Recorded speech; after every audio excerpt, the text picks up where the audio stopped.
All right, April, thank you. Well, we've already hit 100 degrees here in the valley, and as we get closer to summertime, perhaps you're looking to plan a road trip to beat the heat. And if you're bringing your furry friends with you, well, there are some things you probably should know to keep them safe out on the road.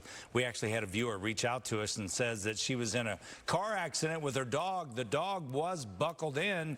She says that probably saved her pet's life. So what is the proper way to secure your dog or your cat? Simone is with the CEO of Dr. Kelly's surgical unit to get us some advice. I mean, I know Bogey just kind of runs around in there. Yes, and we know Bogey's your baby, Scott. This is my baby, Daisy. She's been on TV before. She loves coming to make her cameo appearances here on Good Morning Arizona, but we've got to protect our furry friends. So we have Doug with us this morning to tell us a little bit more about the options when it comes to traveling safe. Good morning. Good morning.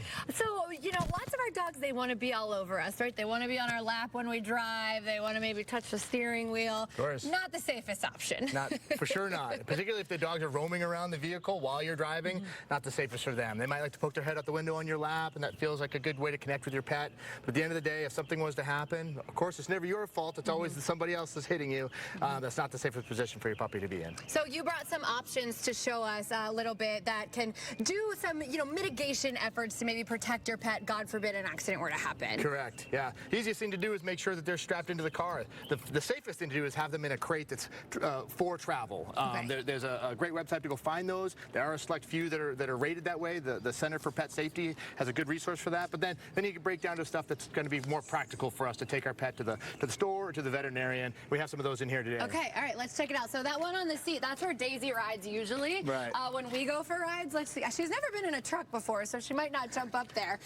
But that's one of the options, and you said the other option is kind of like a seat belt that they can plug into. Right, so you've got the nice option you have there where they can see everything and breathe well, and you can stay in close contact with them. But at the end of the day, it is made out of a slightly flimsy material, so if an accident was to happen, she would not be in the safest position overall. The crate down to the left, of course, is something for small cats or small dogs. That provides a little bit more safety. Okay. And then there are more harness type, like actually Daisy here is wearing something very similar that you would strap and buckle into the seatbelt holder where it would keep her kind of still. Yeah. It is possible that is rated for travel. They do have harnesses like that that can be used for traveling at high speeds, but you just want to check that out.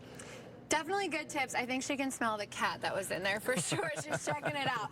And we know, they might not want to get in there, so gotta always bribe them with the treats, try to coerce them to head in. Some of the other tips you mentioned I thought were really helpful. If your pet were to get out of a car, God forbid there's an accident like we mentioned, there are two things that you recommended doing. Yeah, of course. The first thing to do and the easiest thing to do is get your pet microchipped. Not only traveling in the car, but just in general, they escape from the house. You want to be able to, any veterinarian that you go to has a wand that can go over the backside of the pet. Check out that microchip, and that number will be tied directly to you. You'll get a phone call. 99% of pets with a microchip are found if they're lost. It's incredible. Another one to do is is get an AirTag. Both my cats, they're both indoor-outdoor cats. They have microchip AirTags. Very easy to find. And the reason you want to do that if you're traveling with your pet in a car is if there is an accident, sometimes the windows break or the doors open, and your pet has survived the crash. Everyone's healthy, but they're scared. They bolt. Next thing you know, they're in the desert or in the woods. They're not being found, and they could be anywhere. So if they're not microchipped, then the rescuer who happens to find your friendly pet can't identify you. Best way to have is then you have an AirTag or something similar like that, a GPS tracker, where you could actually find them yourself. All right. Great tips, Doug. We appreciate it so much. We've got to protect our fur babies because they really are our babies. I know mine is. So I appreciate all of the help. We're going to put all of the information on our website, azfamily.com. You can also get it on our Arizona Family News app. Can you toss it back, Days? Say back to you.